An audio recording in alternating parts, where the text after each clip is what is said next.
So if I ask you the following question, you can answer it in the chat if you like. If you want to answer it, you can unmute yourself.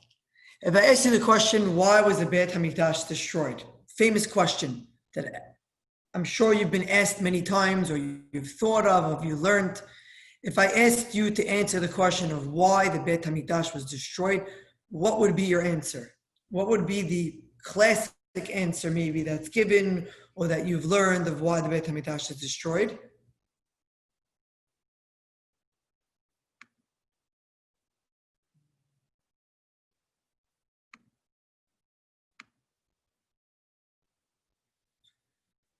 So yes, okay, good Moshe, majority of the people were bad.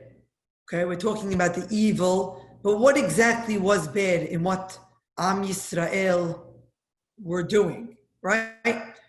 The general answer that we generally learn or hear, I'm sure you've heard this, is Sinat Hinam, right? Is baseless hatred between Jews. Avodah Zarah is another one of them.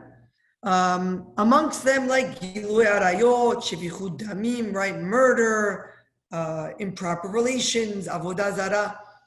And actually, those answers you just gave are surely in the Gemara. If you open up the Gemara in Masechet Yoma, you see over here, the Gemara says, Mikdash Rishon mipnei ma harev. What's the reason? One second, I got lost a second. What's the reason why the first Beit HaMikdash was destroyed? Right, there's actually a Tosefta, is what Sefaria points out. It's actually a Tosefta. What's the reason why it was destroyed? There were three matters that existed in the first temple. Right? In the first Beit HaMikdash, it was idol worship, forbidden, right? So you say Avodah Zarah, Gilui Arayot, and Shefichut Damim. The famous three that we speak about, those famous three categories, which are, right, Avodah Zarah, like Moshe, you mentioned in the chat, Gilui Arayot, and murder, Shefichut Damim. And here, the Gemara as well, in Masechet Yoma, gives you Pesukim to prove it. Secondly, it says, what's the reason about Mikdash Sheni? Aval Mikdash Sheni, what's the reason for the destruction? Shayu oskin baTorah u'misvot u'migud hasadim, right? We know, says the Gemara, that the people were doing Torah and mitzvot, and they were kind to each other. It looks like Gimilud Hasadim.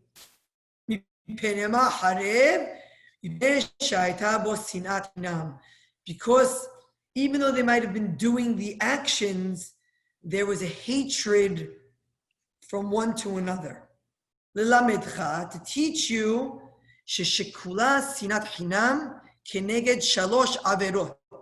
that sinat hinam, baseless hatred, is equal to those three averot we just mentioned. Avodah Zarah, Gilui Arayot, and Shefichut Damim. Now, generally, we're used to learning these reasons. What's interesting is that there's another Gemara. That's why it's always important to learn your sources and to read outside past of what you learned. There's another Gemara that actually lists the reasons for the destruction. Now, this Gemara in Masechet Shabbat,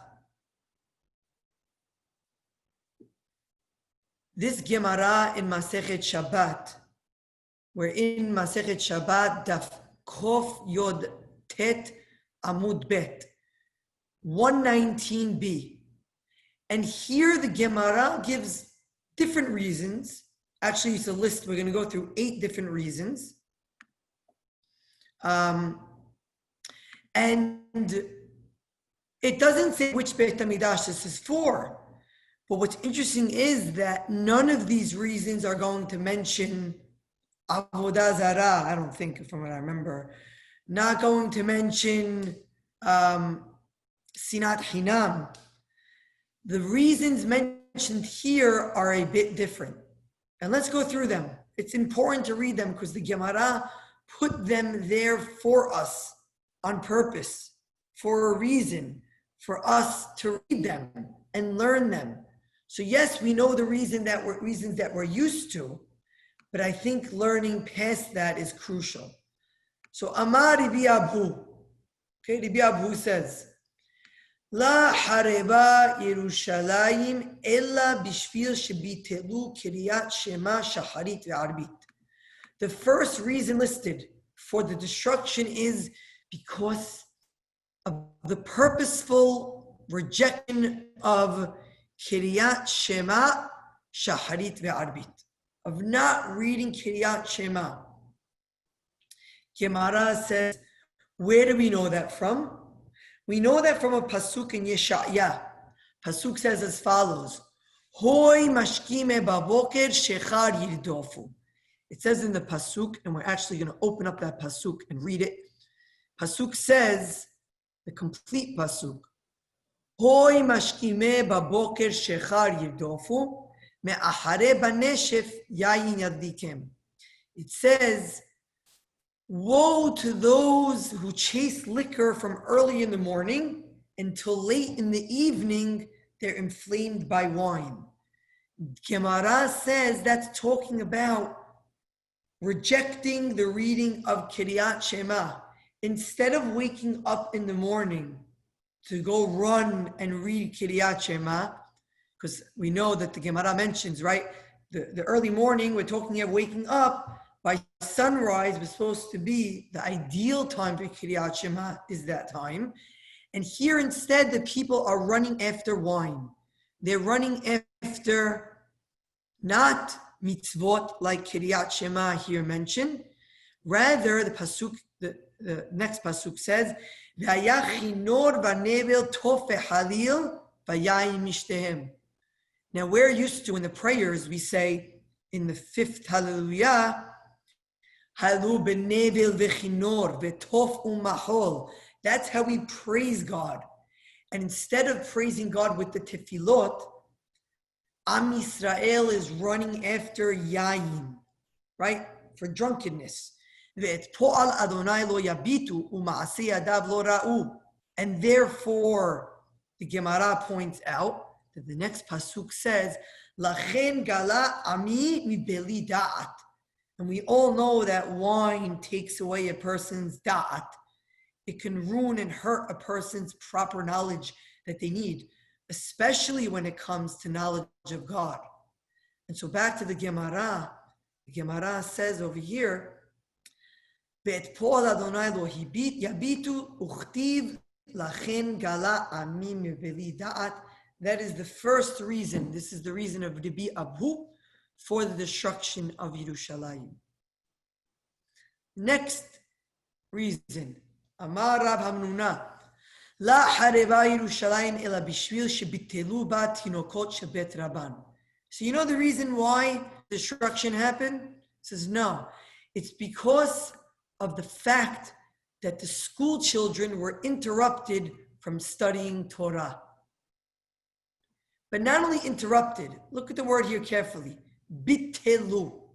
Bitelu indicates purposeful cancellation, right? It's as if it was told, no, that's it. Students, go home. There's not going to be any learning whatsoever, right? You speak about this pandemic where schools said, no, we have to find a way to learn and to teach Torah. Here it was, no, students were told there's not going to be any learning of Torah whatsoever. Now, where in the world does the Gemara get that from? A fantastic and interesting reading of a pasuk in Yirmiyah. The pasuk says, Yirmiyah was fed up from the lawlessness of the people, and he actually says, yes, God, you need to punish them. Shefoch al olal ba'us. The pasuk literally says, pour it onto the infants in the street, meaning everybody needed to be destroyed. But the Dirash beautifully says, what's this shefoch al olal bachutz. Pour, al can mean onto or because of. And the Gemara reads it, poureth onto them because of the fact that the children are on the streets.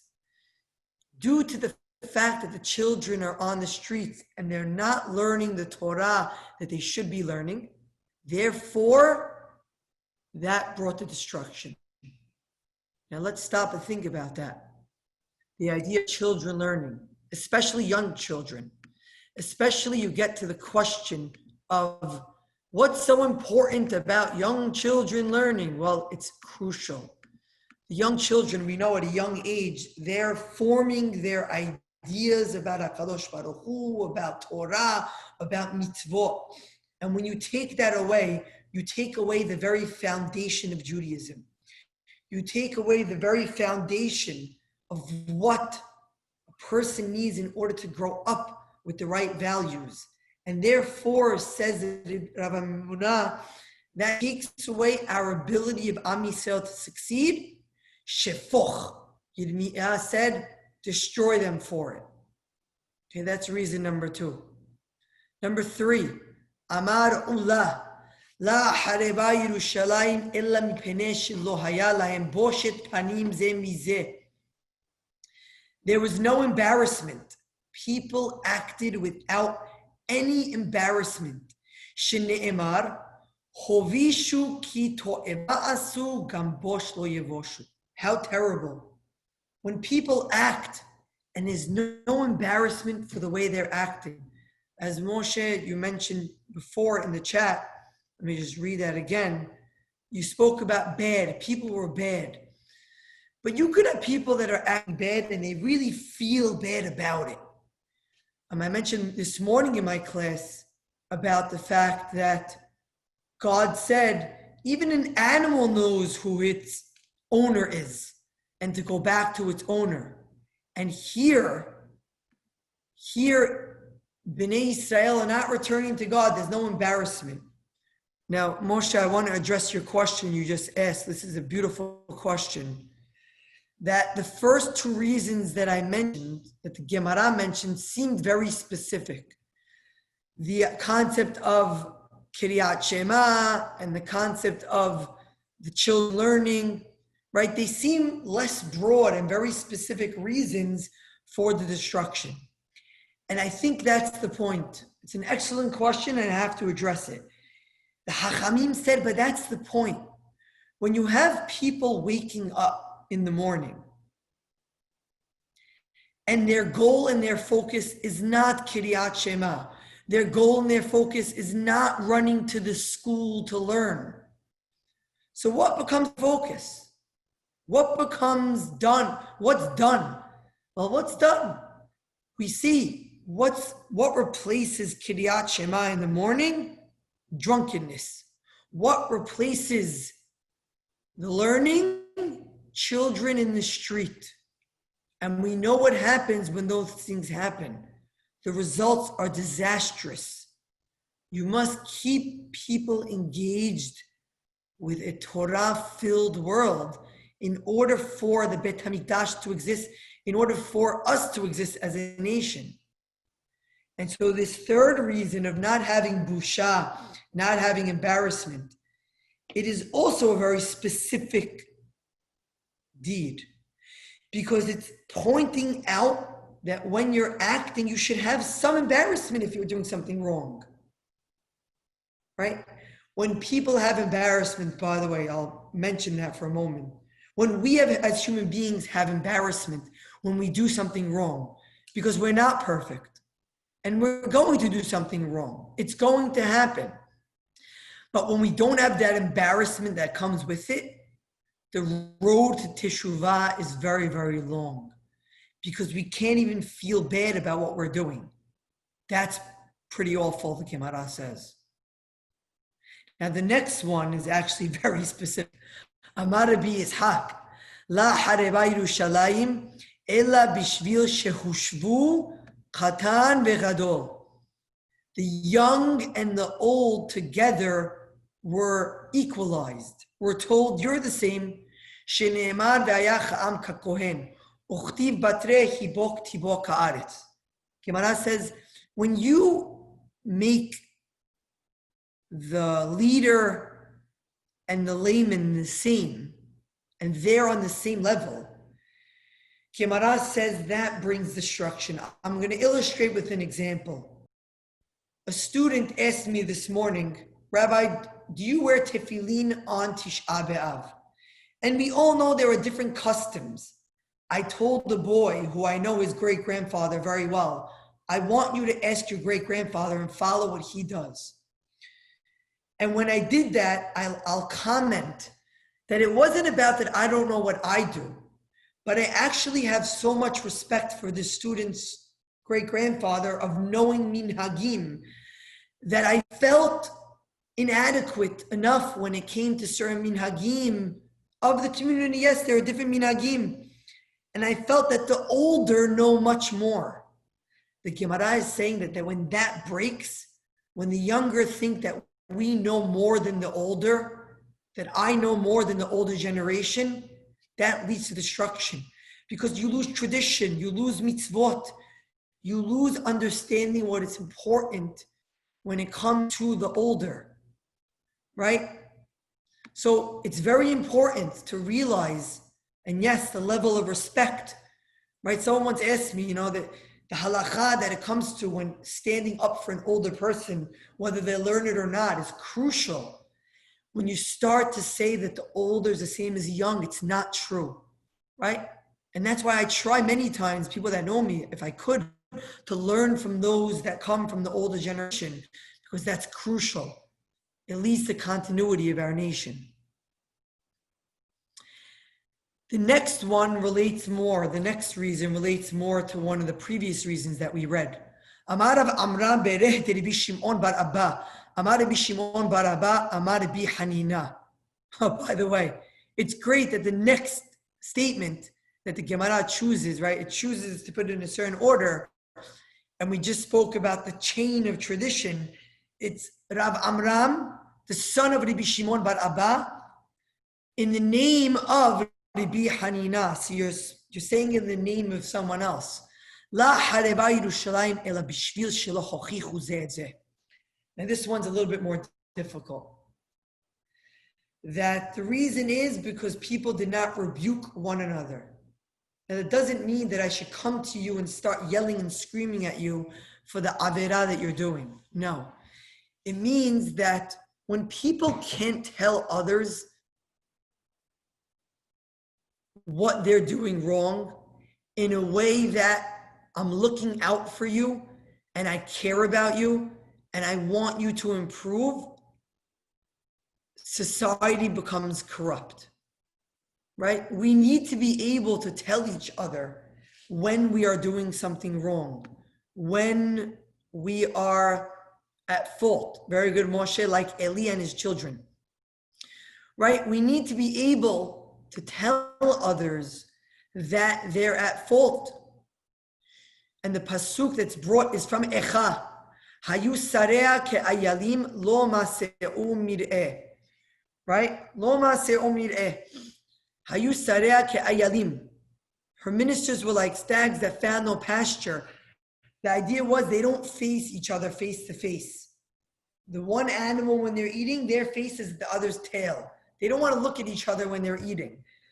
The Gemara says from that, Ma'ay ze rosho shel ze besad zenavo shel ze, af Yisrael shevoto ador kabshu penehem bakarka v'lo hochichu ze et ze. There was no willingness to rebuke one another. Now, don't get me wrong. Again, we shouldn't go to each other and say things like, you're terrible, you did something awful. No.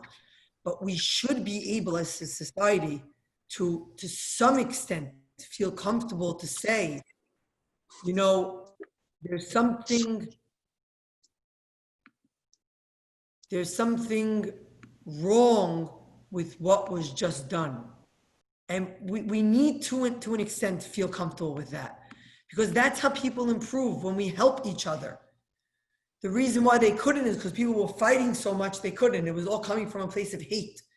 but it needs to be coming from the right place to be able to tell others, listen, constructive criticism. That's how Bnei Yisrael learned with Moshe Rabbeinu, Sefer Devarim. We just learned about that. Next, Amar Rabbi Yehuda, La hareva Yerushalayim ela bishvil shebizu ba tamidei hachamim. They despised the sages. They despised the Tamidei Hachamim. Shene'emar, as it says in the Pasuk in Divrei Hayamim, Vayum mal'ivim v'malachei ha'Elohim ubozim devarav. Mocked the messengers of God, look at the English here, and disdained his words and taunted his prophets until the wrath of God arose against his people until they could not be healed. When people are looking down at Tamidei Hachamim, who know and are trying to teach the people the proper way, it's saying there's no healing to that. You lose respect because you're not giving the proper respect. Ad le'en marpeh, until there's no healing. Says Rabbi Yehuda in the name of Rav, Mai ad le'en marpeh. What does that mean? There's no healing. Kol ha'mevazeh tamidei hachamim en lo refuah lemakato. The words of the hachamim are supposed to heal you, and when it doesn't, there's no refuah. There's no healing to the wound. The wound just grows, actually, because we're supposed to use the words of the hachamim in order to learn, and when we're putting it down, we can't learn and we can't heal. So let me just bring this up here. So these different reasons that were given, yes, it's true, as you noticed, this Gemara in the 8 reasons we just read, the Gemara does not list here sinat hinam. It doesn't list here the baseless hatred concept that we know about. But the final reason that's brought, I think this is something many of us speak about.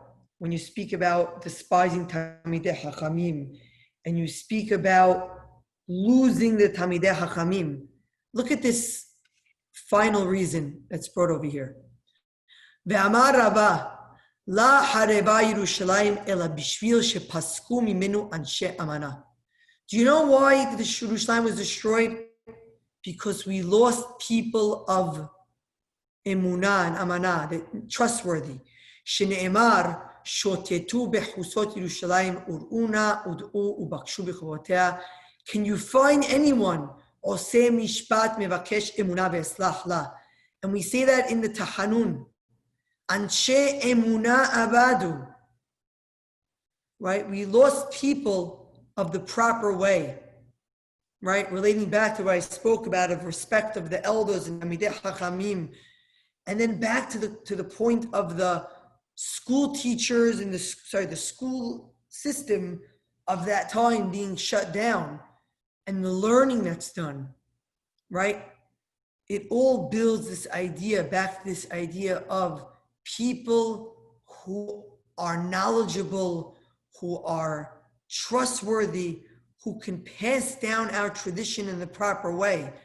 And like I said, when you can't do that, and you have no one that's mevakesh emunah, you don't have people that could stand up for us, who can plead on our behalf.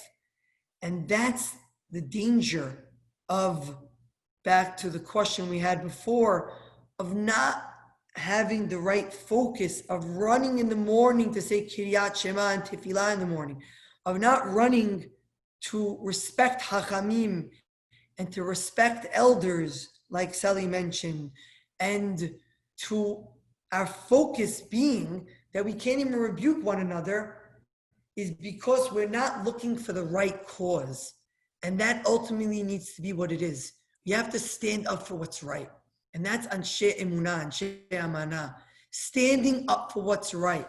We need people who will stand for the right cause of Torah and of mitzvot, to be able to bring it on and teach it on to the next generation.